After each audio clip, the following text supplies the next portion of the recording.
ॐ अज्ञानतिमिरन्दस्य ज्ञानञ्जना शलाकया चक्षुरुन्मिलितं तस्मै श्रीगुरुवे नमः। श्रीचैतन्यमनोभीष्टं स्थापितं येन भूतले स्वयं रूपा कदा मह्यं ददाति स्वपदान्तिकम्। वन्देऽहं श्रीगुरो श्रीयुतापदकमलं श्रीगुरुं वैष्णवं च श्रीरूपं साग्रजातं सगणगान्वितं तं सजीवम् साद्वैतं सावधूतं परिणत कृष्ण चैतन्य देवं श्री राधा कृष्ण पादां सगणयुता विशाखावितांश्च हे कृष्णा करुणा सिंधु दीनबंधु जगतपते गोपेश गोपिकांत राधाकांत नमोस्तुते तप्त कांचन गौरांगी राधा वृंदावनेश्वरी विश्वानुसुते देवी परमामि हरिप्रिये वाञ्छा कल्पतरु भिक्षाकृपा सिन्धु वेश्या पतितानां पावनेभ्यो वैष्णवेभ्यो नमो नमः। जय श्री कृष्ण चैतन्य प्रभु नित्यानंद श्री विद्याधर शिवासादि और भक्तवृंद हरे कृष्ण कृष्ण कृष्ण हरे हरे हरे राम राम राम हरे हरे। भगवद गीता की जय। श्री प्रभुपाद की जय। हरे कृष्ण।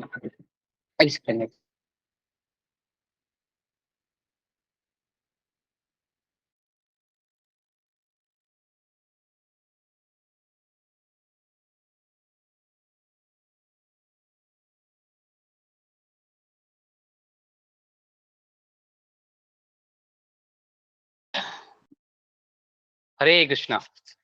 तो आपका स्वागत है भगवद गीता के इस सत्र में।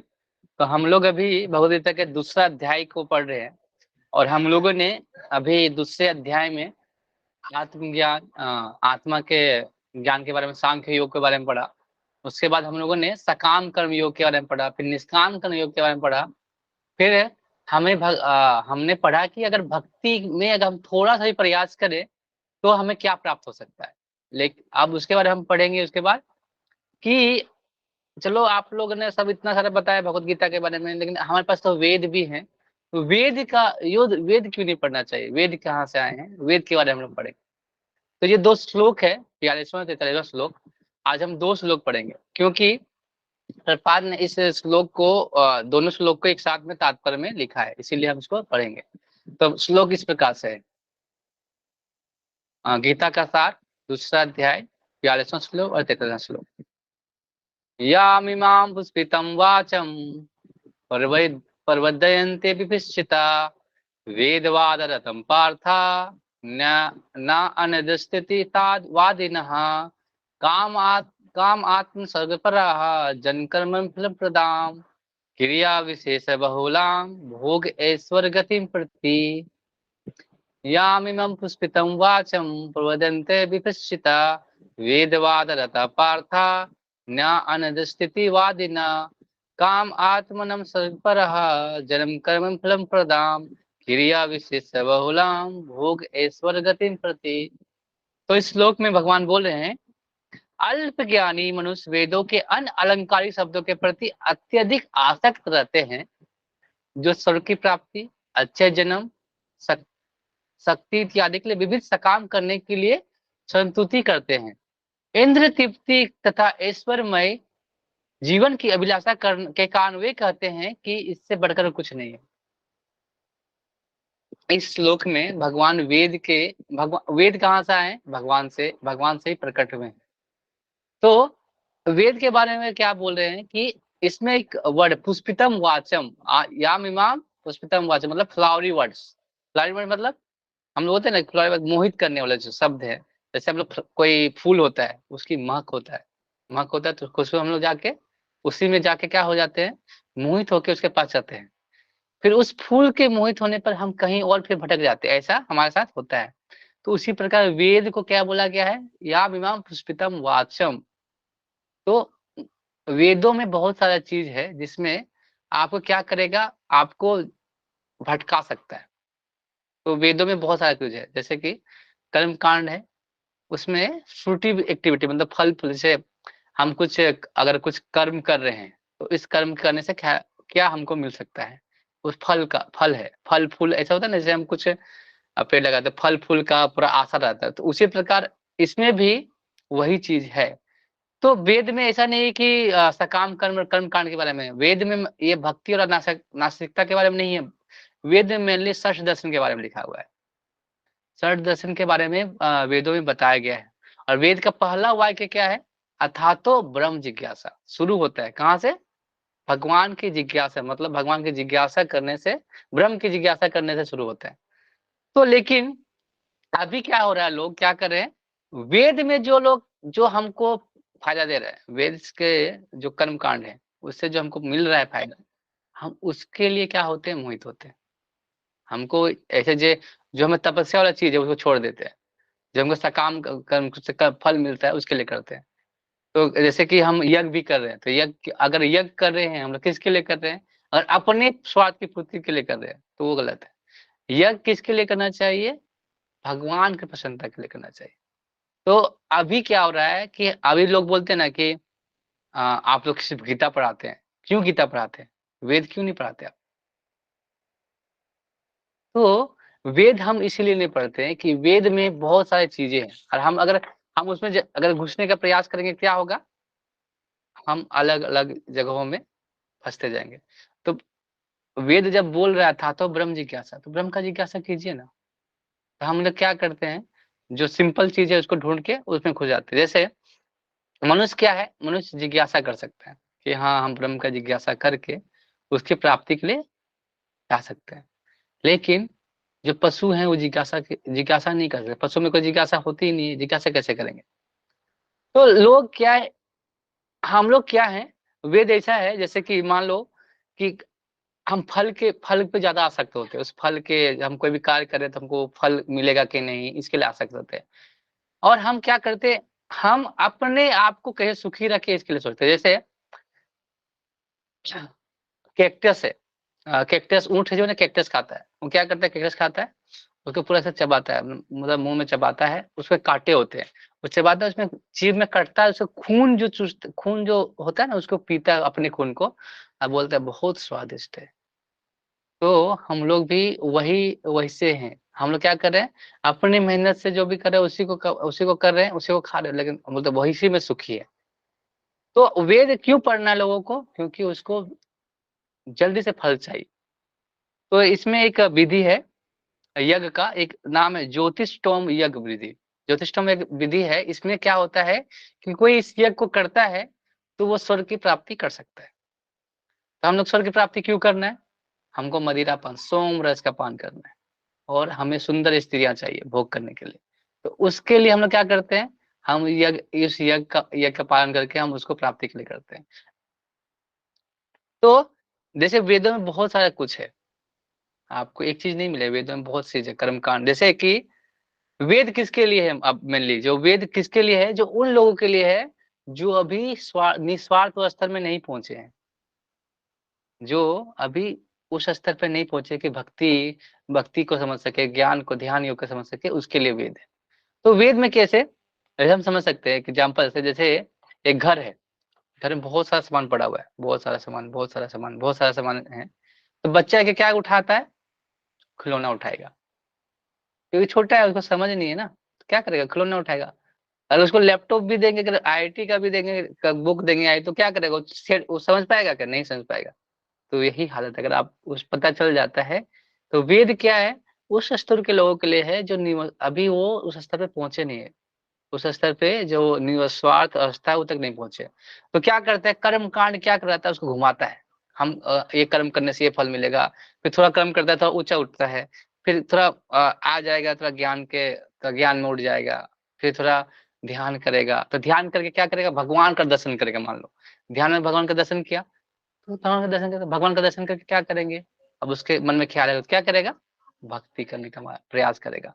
तो ये बार बार क्या करता है ना, हमें एक कर्म कांड, ये वेद क्या कहता है आपको, जो होता है सीढ़ी बाय सीढ़ी अस्तर होता है ना, एक लेवल, दो लेवल ऐसे करके चढ़ाता है ऊपर। लेकिन जो हरि नाम, जो भक्ति है, क्या करता है, वो लिफ्ट है, वो आपको सीधे उठा के वहां पे बैठाएगा। तो उसके लिए भी तो स्तर चाहिए ना, उस लिफ्ट में बैठने के लिए भी चाहिए ना, उस बिल्डिंग, उस पर पहुंचने के लिए। तो वो स्तर प्राप्त करने के लिए जो लोग नहीं पहुंचे, उसके लिए कर्म कांड के माध्यम से पहुंच सकते हैं। और बहुत से लोग कर्म कांड ये भी नहीं चाहते, वो क्या चाहते हैं कि हमको भोग मिले। तो ये बोल रहे ना, अलंकारिक शब्द जो होते हैं ना, पुष्पितम वाच्य, मतलब फ्लावरी वर्ड होता है ना, उसमें अर्जुन को बोल रहे, कृष्ण बोल रहे अर्जुन फंसना नहीं, तुम उसमें फंसो मत कि तुमको भगवान ने बोला ना कि दूसरे अध्याय के 40 श्लोक में कि मतलब थोड़ा सा भी प्रयास करो तो तुम्हें क्या होगा, भक्ति का वो जो हो जाएगा, थोड़ा सा भी प्रयास करेंगे तो। उसमें फंसो मत तुम, ऐसे कर्म कांड में फंसो नहीं। तो अर्जुन को ये बताने का प्रयास कर रहे हैं। अभी क्या हो रहा है, अभी के लोग क्या चाहते हैं कि हमें भोग प्राप्त, अभी भी मतलब ये यहाँ भी भोग करना चाहते हैं, और हम उच्च लोक प्राप्त करें तो स्वर्ग की प्राप्ति करें भी तो हमको भोग चाहिए। तो क्या उसमें मिलता है, सोम रस, और जो है सोम रस की प्राप्ति होती है। अगर बोलते हैं कि स्वर्ग में जाएंगे तो सोम रस, लेकिन सोम रस और मदिरा जो है उसमें दोनों अलग है। मदिरा और सोम रस अलग है, एक जैसा नहीं है। लोग बोलते हैं ना कि हम सोम रस का पान करने जाते हैं, जो कोई दारू पीने हम सोम रस का पान करते, सोम रस वो नहीं है। सोम रस जो शराब है क्या होता है, वो जो गले हुए फल से बनता है, लेकिन सोम रस में बहुत सारी चीजें होती है। वो स्वर्ग का एक एक रस है, और उससे क्या हो कि उससे शरीर के तेज बढ़ता है, उसका शरीर का जो शक्ति है, शक्ति बढ़ती है वो सोम रस पीने से। तो अभी क्या होता है कि बच्चे लोग क्या होता है, कुछ भी होता है तो क्या बोलते हैं कि चलो हम पार्टी करते हैं, अब ट्रेंडिंग है बियर पार्टी करेंगे। तो बियर पार्टी क्या करेंगे, तमोगुनी पार्टी। तमोगुनी पार्टी मतलब ये नहीं है कि वो ट्रेंडिंग में भी, तो वो नहीं है कि सोमरस का पार्टी कर रहे हैं, ऐसा नहीं। बियर पार्टी क्या है, तमोगुनी की पार्टी। तो उसको करने का प्रयास करते हैं। लेकिन अभी भी क्या हो रहा है कि अभी हम लोग स्वर्ग के भी नहीं सोच रहे। अभी हम स्वर्ग का, अभी जो लोग है वो बहुत लोग वेद भी नहीं मानते, तो स्वर्ग के भी नहीं सोचते। लेकिन कहीं ना कहीं स्वर्ग का ही जाने का प्रयास, जैसे कि कोई अच्छा अच्छा प्रयास किया, बहुत अच्छे से अगर नौकरी करना चाहते हैं, बाहर जाकर क्या करते हैं, अमेरिका जाना चाहते हैं, वहाँ अमेरिका जाएंगे तो वहाँ अच्छे फैसिलिटीज मिलेगी, अच्छे से हम भोग कर सकते हैं। तो वो स्वर्ग का ही भावना है, लेकिन जो जगह है वो स्वर्ग से भी नहीं, नीचे और गिर गया है। अभी इधर ही खोज रहे हैं। अगर जुआ खेलना है तो कहाँ जाएंगे, लास वेगास। जुआ खेलने का सबसे अच्छा वहां पे जुआ का पूरा खजाना, मतलब वहाँ जुआ, इतना जुआ खेलते हैं, मतलब हमारा जुआ होते रहता है। तो ये इच्छा होती है, अगर दारू पीना है तो लंदन यूके जाएंगे, थोड़ा वहाँ पे हमको मिलेगा। रसिया जाएंगे, जर्मनी जाएंगे तो वहाँ पे क्या मिलेगा, वो क्या कर सकते हैं, वहाँ पे हम मदिरा पान कर सकते हैं। तो अभी भी इच्छा क्या है हमको, स्वर्ग ये भोग करने की इच्छा। लेकिन जगह हम लोग स्वर्ग के बारे में नहीं सोच रहे, हम लोग जाने की इच्छा नहीं होती। तो वेद मेनली क्या है, भगवत प्राप्ति के लिए ही किया जाता है, भगवत भक्ति को प्राप्त करने के लिए किया जाता है वेदों का पाठ। लेकिन अभी भी क्या, अभी लोग क्या कर रहे हैं, उसको वेद को अपने अपने स्वार्थ की पूर्ति के लिए करना चाहते हैं, ऐसा है। तो इसीलिए जैसे अब वो वेद का पाठ किए तो क्या होगा, उसके पुण्य जमा होते हैं, जैसे ना बोलते हैं ना, छिन्ने पुण्यम मृत लोक विशंति। मतलब अगर आपको, अगर आपको पुण्य प्राप्त हो भी गया, फिर भी आपको कुछ समय के बाद फिर से वापस आना पड़ता है। मतलब हम पुण्य कमा लिया, स्वर्ग स्वर्ग चले गए, तो ऐसा नहीं कि स्वर्ग चले गए तो हम परमानेंट हो गया स्वर्ग, नहीं। जब तक आपका पुण्य है तब तक, नहीं तो फिर आपको आपको लात मार कर करके भगाया जाएगा। तो उसी प्रकार फिर इस लोक में आएंगे, मृत्यु लोक में आएंगे, या कहीं इसी और लोक में जाएंगे, जैसे आपके कर्म होंगे वो इसके अनुसार। तो ये कर्म कांड के द्वारा एक वैधानिक विधि है, इससे हम स्वर्ग प्राप्ति कर सकते हैं। जैसे आ, अगर वेद, अगर इसी तरह वेद हम लोग पढ़ते रहेंगे, वेद से पढ़कर हम क्या करते हैं, क्या करेंगे, पहले हम ये स्वर्ग की प्राप्ति के लिए करेंगे, और सिर्फ इसके लिए करेंगे, तो वेद ऐसा कुछ नहीं है। जैसे एक उदाहरण समझ सकते हैं कि महाभारत हम लोग को दिया गया, महाभारत हम लोग पढ़ते हैं, महाभारत में उसमें गीता भी है, गीता भी है। लोग महाभारत की कहानी पढ़ते घर, क्या है कि लोगों को मजा किस में आता है कि घरों की स्टोरी सुनने में, होता है ना कि ज्यादातर बोलते हैं कि उसके घर में क्या हो रहा है थोड़ा पता करते हैं, ये स्टोरी सुनने में ज्यादा मजा आता है। तो महाभारत में लेकिन एक और चीज है, क्या है, भगवत गीता। भगवत गीता के भगवत गीता भी महाभारत में आता है। तो लोग उसको नहीं छोड़ देते हैं, क्योंकि वो फिलोसफी है, उसको समझना पड़ेगा, इसे छोड़ देते हैं। जैसे आ, एक उदाहरण से कि एक बच्चा रहता है, उसको एक माँ चाहती है ना कि एक दवा खिलाया जाए, दवा खिलाया जाए, तो दवा कैसे खिलाएगी? तो क्या करती है उनकी माता, क्या करती है, एक रसगुल्ला लेती है, उसके अंदर एक दवा अंदर में डाल देती है, तो वो फिर उसको दे देती है। तो वो कुछ खोने के बाद वो आती है देखने के लिए, तो बोलती है कि तुमको कैसा लगा, ये रसगुल्ला कैसा लगा? तो बोला रसगुल्ला बहुत अच्छा था, लेकिन वो बीच वाला जो भाग था ना, उसका जो बीज था वो बहुत कड़वा था, तो उसको मैंने निकाल के फेंक दिया।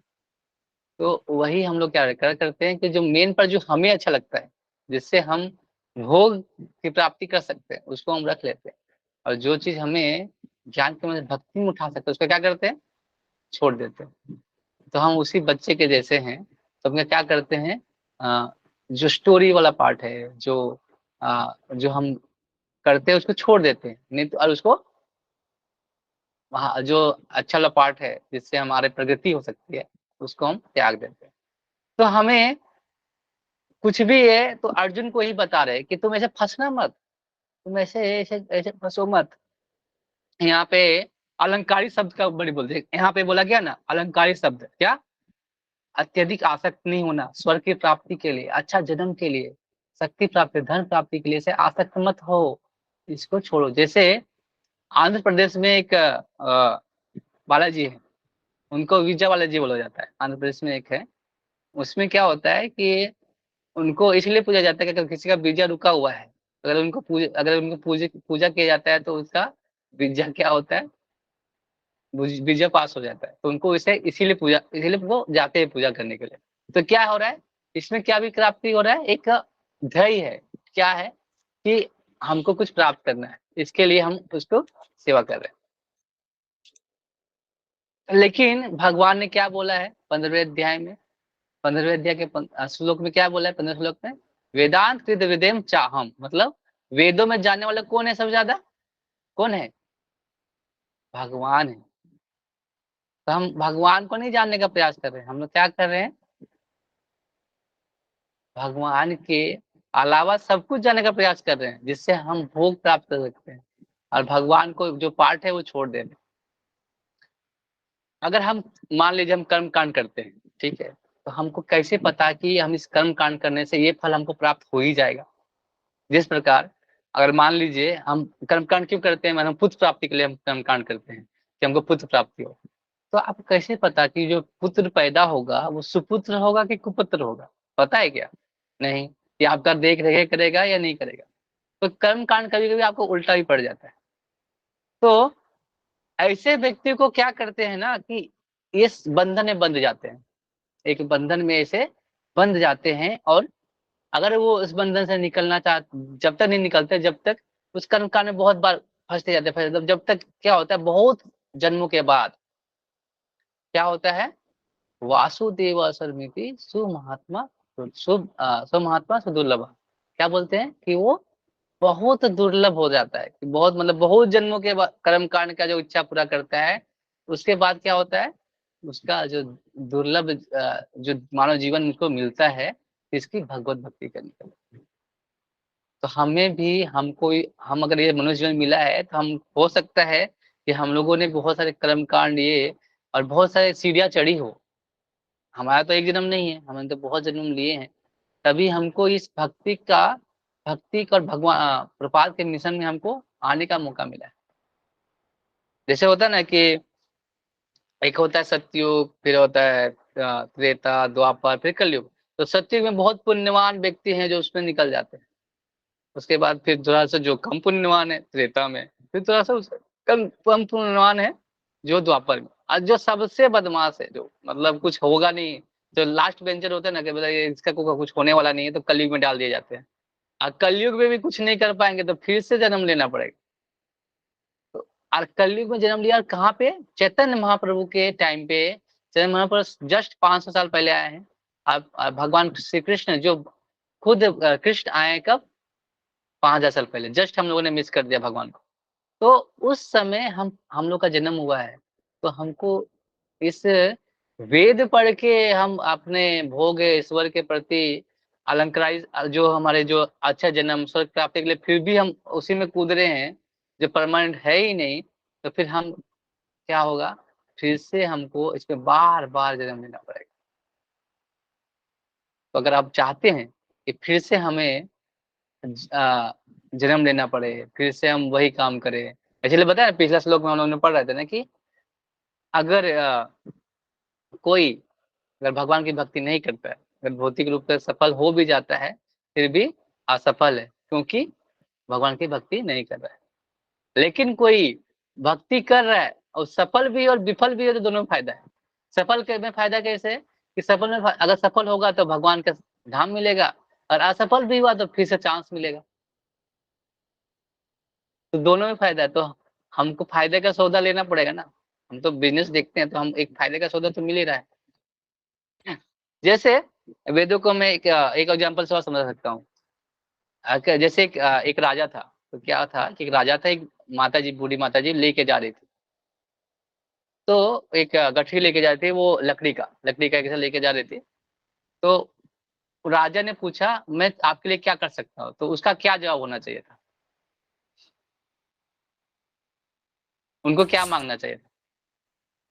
वो उसको मांगना चाहिए था जो भी हीरे जवाहरात या कुछ ऐसा। लेकिन वो बोलती है कि ये गठरी मेरे हाँ, सर पे मेरे एक इसमें दर्द हो रहा है, दूसरे गठरी में डाल दो। तो वो क्या होता है, वो गठरी दूसरे जज में डाल देता है। तो लेकिन वो मांग सकती थी कि आप मुझे अपने राज्य में ले जाओ, मुझे तरफ वहां पे रखो, वहां पे अच्छे से रहूंगा। तो उस क्या मांग रही है? लकड़ी। तो वही हम लोग क्या कर रहे हैं, भगवान बोल रहे हैं कि तुम्हें क्या चाहिए, तो हम क्या बोलते हैं?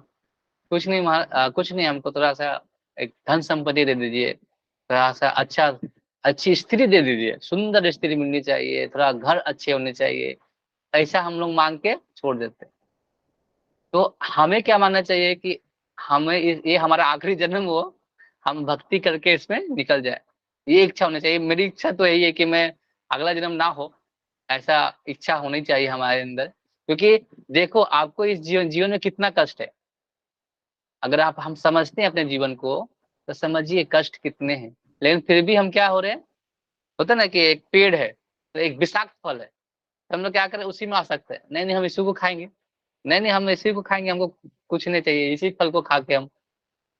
तो वैसे हम लोग कर रहे हैं। तो हम लोग क्या आ रहे हैं कि हम लोग कितनों भगवान हमको क्या करे, मदद करे, तो हम लोग क्या उसी के पीछे भाग रहे हैं, भोगेश्वर भोगेश्वर, नहीं नहीं, हमको यही चाहिए यही चाहिए। तो इसी में हम लोग पड़े हुए हैं। जैसे कोई पेशेंट है, ठीक है, तो वो पेशेंट है तो क्या करता है कि उसको उसके लिए क्या जरूरत है, मेडिसिन भी जरूरत है, फ्रूट भी जरूरत है। लेकिन हम क्या उसको सिर्फ फ्रूट देंगे तो क्या होगा, वो ठीक होगा क्या? नहीं होगा ना, ठीक। उसको मेडिसिन भी देना पड़ेगा। तो अगर हम वेदों में जो लिखा है ना कि अगर इस कर्म को करेंगे तो हमको ये इस फल की प्राप्ति होगी, और उसके प्रति हम आसक्त हो जाते हैं, तो क्या होगा, हम ठीक नहीं हो पाएंगे। सिर्फ फ्रूट्स खाने से थोड़ी ठीक होगा, मेडिसिन तो लेना पड़ेगा। तो हमारा भी जो शरीर है, हम जो ये हम जो जन्म प्राप्त भव रोग है, हमें जो सबसे बड़ा रोग भव रोग, जो हम लोग का भव रोग मतलब कि हमें इस जगत में हम लोग फंसे हुए, जो भव सागर, हम लोग को भव सागर पार करना है, तो हम लोग भव रोग में फंसे हुए हैं। तो इस भव रोग से निकलने का कोशिश करना चाहिए। तो पेशेंट को ठीक हो रहा है तो क्या करना पड़ेगा, मेडिसिन लेना पड़ेगा। तो मेडिसिन क्या है हमारे लिए इस कलयुग में? हरिनाम संकीर्तन, महामंत्र। कौन क्या है? हरे कृष्णा कृष्णा कृष्णा हरे हरे, हरे राम राम राम हरे हरे। यही हमारा मेडिसिन है। तो ये मेडिसिन हम नहीं खाएंगे तो हम कैसे ठीक होंगे? और भी चीजें हैं वो फ्रूट्स के रूप में है, लेकिन आपको क्या है, क्या करना है, मेडिसिन लेना है, तभी इस जो रोग है हमारा दूर होगा। और और जो वेद है ना, वेद जो अल्प यहाँ पे लिखा है ना, प्रपात ने पहले ही जो अनुवाद में लिख दिया, अल्प ज्ञानी मनुष्य वेदों को उन अलंकारिक शब्दों के प्रति अत्यधिक आसक्त हो जाते हैं, रहते हैं, जो स्वर्ग की प्राप्ति, अच्छे जन्म, शक्ति के इत्यादि के लिए विविध सकाम कर्म करने की शक्ति करते हैं। यहाँ क्या बोल रहे हैं? अल्प ज्ञानी वेद, वेद जो पढ़ के क्या होते हैं, जो बहुत कम ज्ञानी है। मतलब क्या है, जैसे अब पहला क्लास का बच्चा है, उसको 10 क्लास का बुक तो दे नहीं सकते, उसको पहले क्लास का बुक पढ़ाना ही पड़ेगा। तो वेद उसी उन लोगों के लिए है जो अभी उस स्तर पर नहीं पहुंचे हैं कि हम भक्ति को समझ पाए, ज्ञान योग के ध्यान योग को समझ पाए। तो अभी वेद के माध्यम से उनको प्रयास किया जा रहा है। इसलिए वेदों में वर्णाश्रम भी बचता है, जो षष्ठ अ, अ, षड षड दर्शन है उसके बारे में भी है। तो क्यों क्यों दे रहे हैं उनको? क्योंकि उसका स्तर बढ़े, तभी वो उस स्तर पे पहुंच के फिर भगवान के पास पहुंचे। तो हमें भी अर्जुन को, हमें भी जैसे अर्जुन को समझा रहे हैं भगवान, हमें ही समझा रहे हैं, समझे, वही समझा रहे हैं कि तुम ऐसे कार्यों में मत फंसो अर्जुन। तुम क्या करो, मैं जैसा बोल रहा हूँ, इस कर्म बंधन में मत फंसो। वो क्या सोच रहा था अर्जुन कि चलो हम युद्ध छोड़ देते हैं, हम भी थोड़ा सा भक्ति कर लेंगे, थोड़ा सा संन्यास में हम क्या करेंगे, अपना काम हो जाएगा, हम स्वर्ग की प्राप्ति कर लेंगे। ये ये मेंटेलिटी नहीं होना चाहिए। हमें क्या करना चाहिए कि परमानेंटली ये दुखालम शाश्वतम जो जगह है, अशाश्वतम जगह, तो इसको हम क्या करें, पूरी तरह से छोड़ने का मतलब इसको परमानेंटली छोड़ने का प्रयास करें। नहीं तो फिर से फंसना पड़ेगा, बार बार इसी कर्म कांड में फंसना पड़ेगा। तो कर्म कांड करना है, यज्ञ करना है, लेकिन किसकी प्रसन्नता के लिए करना है? अपनी नहीं, भगवान की प्रसन्नता के लिए। जैसे हम लोग यज्ञ भी करते हैं, युधिष्ठिर महाराज ने यज्ञ किया, हमारे तो बहुत सारे यज्ञ किए, लेकिन किसके लिए किया? अपने लिए नहीं, भगवान की प्रसन्नता के लिए। तो हमें भी यही प्रयास करना चाहिए कि हम भी जो भी वेद का ज्ञान है, गलत नहीं है, लेकिन वो स्तर से आप ऊपर ऊपर का स्तर में आप पहुंचे। कोई बोलता है वेद पढ़ना चाहिए, तो हाँ पढ़ो आप। लोग बोलते हैं कि तुम आप वेद पढ़ने के लिए हिंदू नहीं, आप फिर गीता पढ़ रहे हैं। तो वेदों का जो सार है पूरा गीता में है। आप वेद में बहुत सारे श्लोक है, सिर्फ वेद को रटने से हमको ज्ञान प्राप्त नहीं होगा। अगर भगवत गीता का आप एक श्लोक भी आप ले लिया, आपने एक श्लोक भी आपको समझ में आ गया, आपको समझ में आ गया 2.40 कि हम थोड़ा सा भी प्रयास करेंगे भगवान की भक्ति में तो हमको ये प्राप्त होगा। अगर यही समझ में आ गया आपको बस, तो आपको प्रयास प्रयास करना शुरू भी कर दिया, और नहीं भी प्रयास किया, प्रयास करना प्रारंभ भी कर दिया, सफल नहीं भी हुए, तो क्या होगा? आपकी भक्ति सफल। अब वेद को, आप बहुत से लोग वेद को पूरा रटे हुए हैं, वेद के ज्ञानी है, लेकिन क्या कर रहे हैं, जाके फिर दूसरा काम कर रहे हैं, फिर वो भोग भोग वृत्ति कर रहे हैं, तो उसका कोई फायदा नहीं। उस वेद को पढ़ने से कोई फायदा नहीं। वेद को सिर्फ पढ़ना नहीं, समझना है। तो हम जिस जगह पे हैं, अगर हमको ये शिक्षाएं मिल रही है, हमारे अ, जो प्रपात ने दिया है, और हम प्रपात के मिशन में है, तो हमको पढ़ना चाहिए बुक को। भगवान प्रपात ने लिखा है। और अब वेद के पीछे जाएंगे, कर्म कांड के पीछे, तो फिर से लो जनो, फिर से कर्म कांड करते रहो। तो इस श्लोक के माध्यम से बस अर्जुन को उनके जो जो जो विचार है ना कि हम सकाम कर्म या करके हम कर सकते हैं अपने उच्च लोक प्राप्त, तो उसको निकालने के लिए भगवान उसको बता रहे हैं, हमें भी समझा रहे हैं कि वेद कहाँ तक सही है, कहाँ तक हम उसको पढ़ सकते हैं और किसके लिए है। हरे कृष्ण। तो किसी का कुछ कमेंट, कुछ सवाल तो पूछ सकते हैं।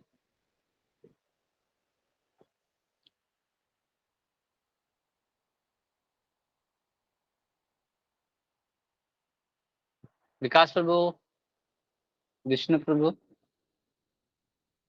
नरेश प्रभु, माता जी, कुछ कमेंट भी है तो बोल सकते हैं। आपको लगता है कुछ और भी एक उदाहरण वगैरह दे सकते हैं कि इसमें हम समझें, तो वो भी आप कर सकते हैं।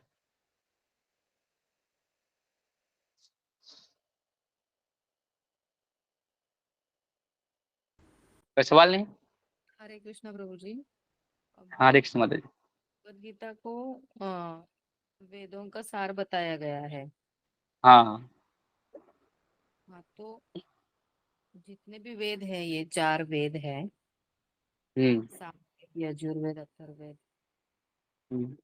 और मतलब, तो इसमें यही सब है कि मनुष्य जीवन कैसा है और मृत्यु के बाद हम्म। हमको कहाँ जाना है। हम्म। क्योंकि उसमें कहने का मतलब है कि ये फिलोसॉफी इतना समझ में जल्दी आता नहीं है किसी को, क्योंकि हम्म। हम आत्मा के बारे में बताते हैं। हम्म। तो हम ऐसा सोच नहीं पाते हमेशा कि हाँ हम आत्मा है। हम अ, जो भी रेगुलर लाइफ अभी कलयुग का है उसमें एक तो जैसे कि कठिनाई बहुत सारी है। बहुत लोग विरोध भी करते हैं कि क्या भक्ति करना है, इसमें क्या रखा है, काम करो भोग करो, यानी इंद्रिय तृप्ति। आत्मा का ज्ञान क्या करोगे, आगे जाके आपने देखा है क्या?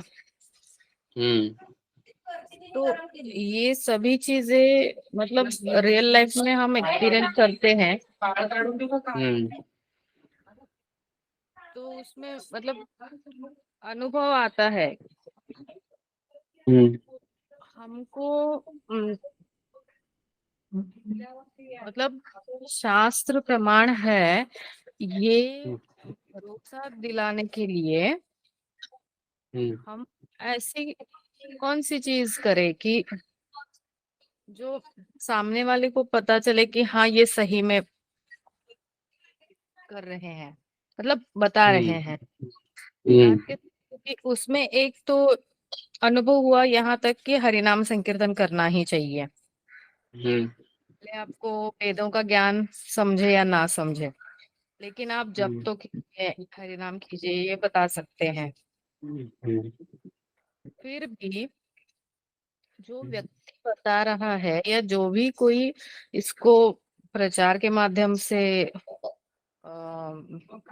ये कर रहे हैं, प्रचार कर रहे हैं उसका, वो लोगों पे ये जो अल्प ज्ञानी बुद्धि वाले लोग हैं वो समझ नहीं पाते वो चीज को।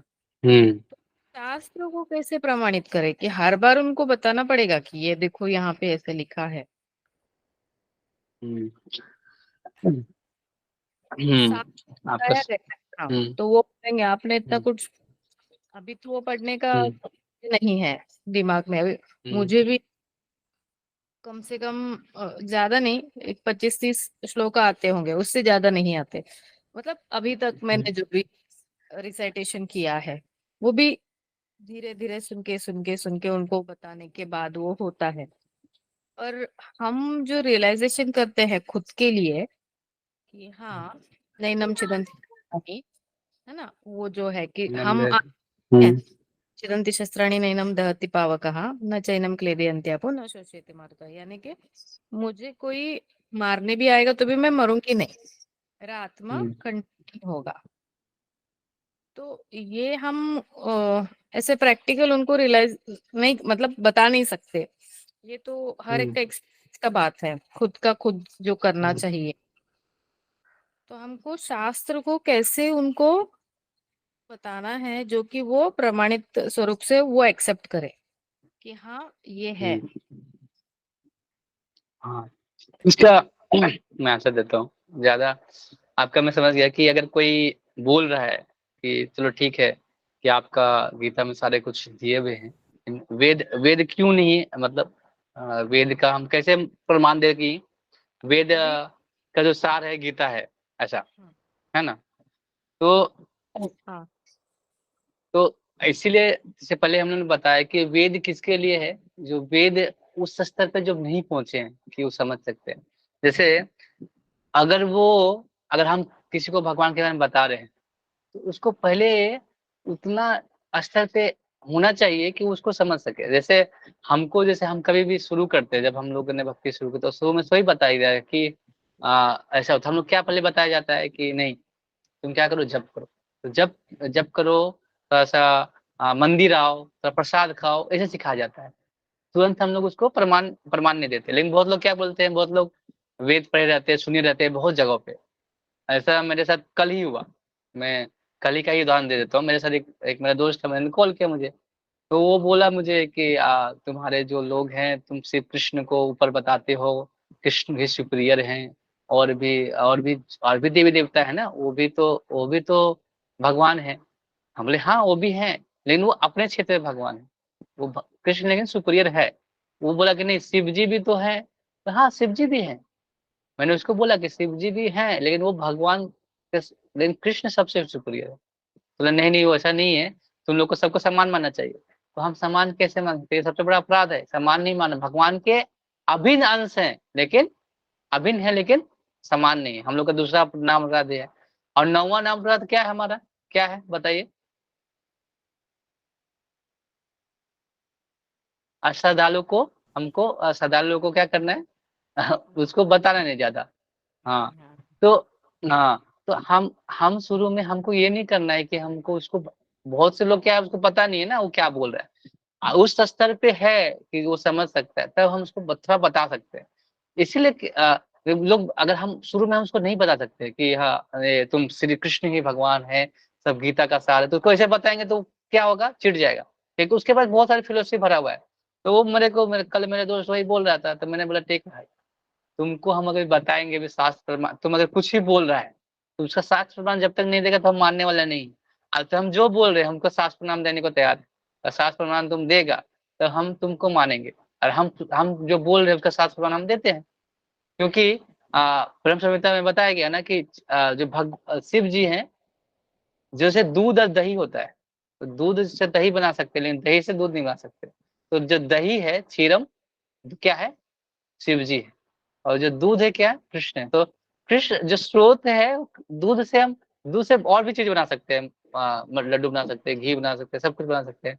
फिर मक्खन मक्खन भी निकाल सकते हैं, दही घी भी निकाल सकते हैं। लेकिन वो घी से फिर दूध नहीं बना सकते। तो स्रोत कौन है? भगवान। तो ये चीज उसको उस स्तर पर जाने के लिए क्या कर रहे हैं ना भगवान, इसीलिए वेद का दे रहे कि चलो ठीक है तुम कुछ भी नहीं कर रहे तो कोई बात नहीं, तुम वेद पढ़ो। वेद में बहुत सारे कर्म कांड है ना, वेदों में बहुत सारे लोग, बहुत सारे ईश्वर के बारे में दिया है। कहीं कोई किसी में ईश्वर को, इंद्र को सबसे बड़ा बताया गया है। किसी में आ, आ, विष्णु को सबसे ऊपर बताया गया। तो उनको क्यों बताया गया है? कि कम से कम तुम उसके थ्रू तो जाके पूजा करो। मतलब कुछ नहीं कर रहा है, मतलब बैठा हुआ है, गुरु बैठा हुआ है, उससे अच्छा तो कुछ तो करेगा। तो इसीलिए भगवान वो देते हैं हमको प्रमाण। प्रमाण क्या है कि हम सबको प्रमाण दे नहीं सकते। हम प्रचार के माध्यम से जो हमें पता है, जैसे बहुत सारे श्लोक है, 15वें अध्याय के 15 श्लोक है, फिर 10वें अध्याय में भगवान 8वें श्लोक से 10 श्लोक बोलते हैं कि भगवान अपने बारे में बताते हैं कि मैं भगवान कैसे हूँ। तो उनको प्रमाण दे सकते हैं जो उस स्तर पे हैं। अगर हम किसी को भी, अगर क्या होता है वो अगर सुनने के लिए एक्सेप्टेबल नहीं है तो हम उसको कुछ भी प्रमाण देंगे, वो स्टिक रहेगा अपने बातों पे, उसको हम ज्यादा कर नहीं सकते। तो हम क्या करेंगे, हम अपने गुणों से, मतलब हम जो कर रहे हैं ना उसको दिखना चाहिए। वो दिखेगा तो बोलेगा हाँ हाँ ये कर रहा है तो ऐसा सही है। तो वो आप अपने अपने क्या बोलते हैं आचरण से दिखा सकते हैं लोगों को कि हाँ ये जो कर रहा है वो सही है क्या नहीं है। क्योंकि हमारा आचरण, क्या कि खुद हमारे घर वाले भी हमें भक्ति के लिए क्या बोलते हैं, नहीं ये चीज नहीं ठीक है। क्योंकि वो बोलते हैं कि नहीं नहीं, बलि प्रथा है, वो बोले कि हम पूर्वजों से ही चलाए आ रहे हैं, हम ऐसे भगवान की पूजा करते हैं, तुम क्या अलग कर रहे हैं, तुम क्या अलग पूजा कर रहे हैं, ऐसे बोलते हैं। क्योंकि उनके अंदर ये सब फंसा बचा हुआ है ना, वो सुनेंगे ही नहीं आपका भी। क्योंकि आप तो, आपका जो जो है, जो माता पिता है, तो बोलेगा तुमको हम पैदा किए हैं तो हमको ज्यादा जानते हैं, ऐसा ऐसा उनका अहंकार भी होता है। तो उस अहंकार को हम तोड़ नहीं सकते, तो हम क्या करना पड़ेगा, आचरण से दिखाना पड़ेगा, है ना माता जी? ऐसा है ना? तो हम एग्जाम्पल देना है, लेकिन हमें देखना है कि वो एग्जाम्पल देने के लिए वो जगह उपयुक्त है या लोग उपयुक्त है। ये हम बोलेंगे कि आप कैसे मापेंगे कि किसको बताना है। तो हमें किसी से बात करना है तो हमें बताना है कि देखो, हम कोई भी चीज बात करेंगे तो प्रमाण होना चाहिए। हम शास्त्र प्रमाण देंगे, गुरु साधु शास्त्र, अगर ये प्रमाण होता है तभी एक्सेप्टेबल होगा। तो उसको प्रमाण दीजिए ना। गीता में प्रमाण से भरा हुआ है, हर चीज का प्रमाण है। आप देवता का प्रमाण लीजिए। और वो बोलते हैं ना, भगवान बोलते हैं कि सारे देवता गण सब सब मेरे से ही आते हैं, भगवान बोल रहे गीता में। तो उसको प्रमाण देने में क्या है? लेकिन वही है कि बात जो करे डिबेट, वो सही होना चाहिए। अब जो डिबेट का वो स्तर ही नहीं है, जो आपके स्तर है वो स्तर ही नहीं है, तो आप कितना भी प्रयास करेंगे, जैसे होता है ना कि भाई गोबर में हम कंकड़ मारेंगे तो गोबर छिटक छिटक के ऊपर ही आएगा हमारे। तो वो क्या है, हमारा ही नुकसान होता है। तो हमें सोच के, मतलब सोच, हम लोग अभी अपराध भी है कि हम अगर उसके ज्यादा डिस्कस भी करेंगे अश्रद्धालु है तो हमारा भी अपराध होगा तो भगवान के प्रति। हमको किसी भगवान के प्रति अपराध नहीं। और हम ऐसा नहीं, हमने, मेरा दोस्त ने बोला कि तुम उन्होंने बोला कि तुम लोग इस्कॉन वाले लोग सिर्फ कृष्ण के लिए बोलते हो, और सब बोले देखो तुमको पता नहीं है। मैंने उसको इतना ही बताया, तुमको पता नहीं है गहराई क्या हुआ है क्या है, इसीलिए तुमको हम बताएंगे भी तो तुम्हें विश्वास अभी होगा नहीं। तुम अगर कुछ भी बोल रहे थे, हमको प्रमाण नहीं देगा तो कैसे होगा। तो वो उसके जो गाड़ी वाले जो हैं उनके बारे में बोला कि वो तो शिव जी के बारे में बोलते हैं। हम उनके बारे में बोले थोड़ा कि वो तो सबसे बड़ा क्या बोल सकते हैं, हम वर्ड यूज नहीं करना चाहते हैं। तो वो ऐसे हैं, वो क्या करते हैं, वो सबको क्या कर रहे हैं, इधर उधर लेके जा रहे हैं उसको। हमारे सनातन मतलब वो कुछ भी बोलते हैं तो शास्त्र तो प्रमाण देते नहीं है ना, तो हम क्यों मानेंगे उसको। तो शास्त्र प्रमाण देंगे तभी ना मानेंगे। वो बोलता है शिव पुराण में बताया गया शिव सबसे भगवान है, तो वो बोला मेरे को, तो बोले ठीक है शिव पुराण में बोला गया है, ठीक है, लेकिन तो प्रमाण है क्या शिव पुराण में। लेकिन जब भगवान बैठे रहते हैं ध्यान में, किसका ध्यान करते हैं, तो राम राम राम बोलते हैं वो भगवान। तो फिर भगवान की शिव अगर सबसे बड़े हैं तो राम का ध्यान क्यों कर रहे हैं। सही में। तो सही में तो बहुत सारे प्रमाण है। अब अगर तो वो बोलते नहीं कृष्ण राम, जब अगर शिव राम बड़े हैं तो राम ने क्यों आके शिव जी का जो रामेश्वरम में उनका क्या किया, राम ईश्वरम, रामेश्वरम क्यों बोलते हैं, राम किसके, जिसके ईश्वर है वो रामेश्वरम नाम हुआ। तो राम किसके ईश्वर है, शिव जी के। शिव जी का भी उन्होंने पूजा किया तो रामेश्वर इसीलिए नाम पड़ा है। जो राम किसके ईश्वर है, रामेश्वरम इसलिए नाम पड़ा है।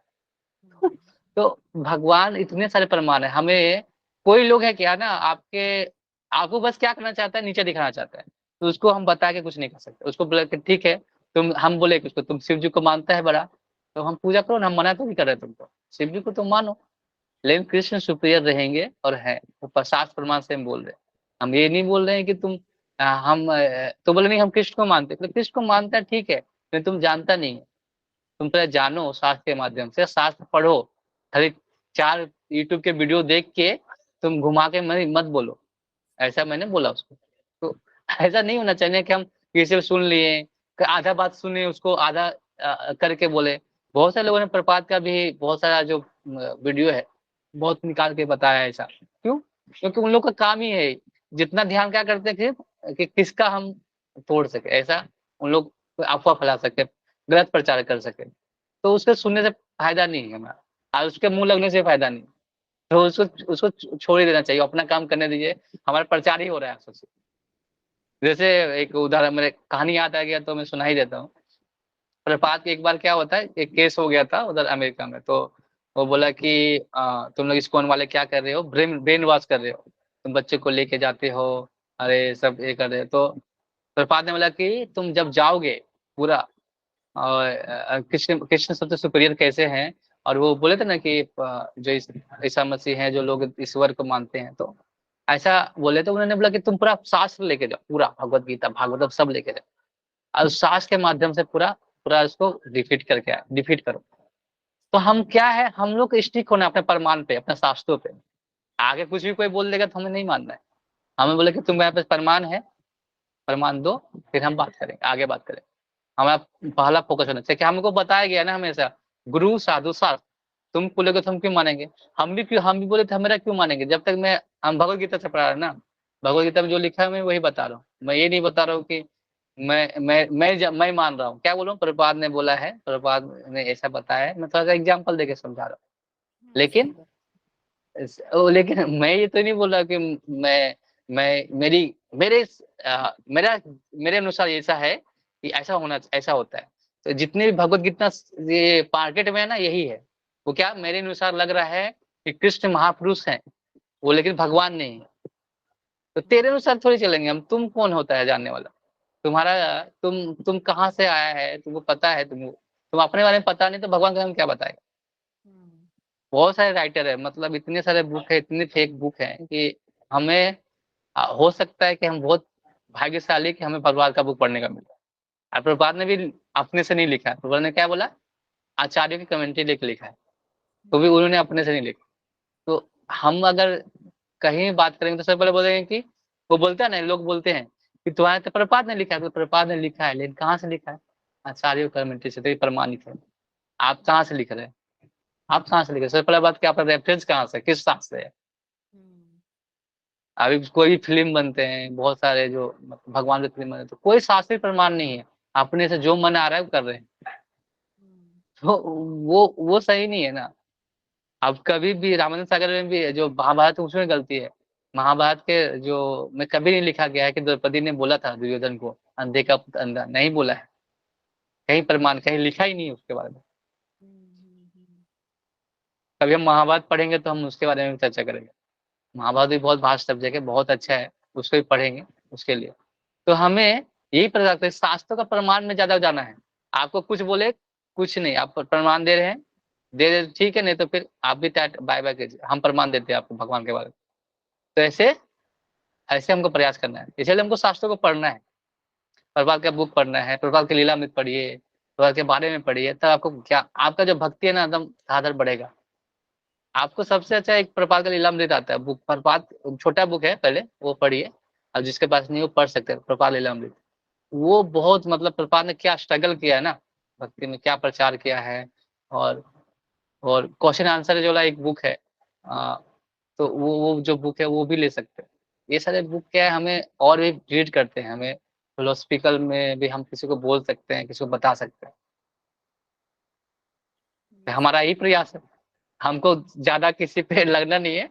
जहाँ वो जिसका लेवल है वही बोला ठीक है, तुम ठीक, तुम मान रहा ना, अभी तुम्हारा उसका वही लेवल, बोला ठीक है तू करो। लेकिन जब जब वो आएगा ना जिस दिन उसको मौका, तो वो आपसे आकर पूछेगा। हरे कृष्ण, बहुत बहुत धन्यवाद। आप किसी को कोई सवाल? एस एस एस विष्णु प्रभु। हाँ, क्या बोल रहे हैं? आवाज नहीं आ रहा आपका। हाँ हाँ हाँ बोलिए। हाँ हाँ,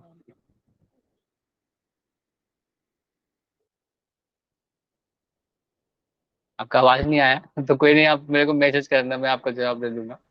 अभी क्लास का टाइमिंग भी हो गया, हाँ, समाप्त होने का, तो हम समाप्त करते हैं। फिर हम मंडे को मिलेंगे। मंडे को नया श्लोक में हम 43, इसमें आगे हम लोग पढ़ेंगे कि अगर वो स्थिर नहीं रहता तो क्या होता है, और उसके बाद स्थित प्रज्ञ के बारे में पढ़ेंगे। स्थित प्रज्ञ कौन होता है, जो कुछ जो अगर एक ही जगह पे फोकस्ड होता है वो कैसे व्यक्ति होता है, और उसके क्या लक्षण है उसके बारे में पढ़ेंगे। हरे कृष्णा, हरे कृष्णा, हरे कृष्णा, कृष्ण कृष्ण हरे हरे, हरे राम राम राम हरे हरे। श्रीमद् भगवद गीता की जय, श्रील प्रभुपाद की जय, समेत भक्त वृंद की जय। हरे कृष्णा, बहुत बहुत धन्यवाद क्लास में आने के लिए। हरे कृष्णा।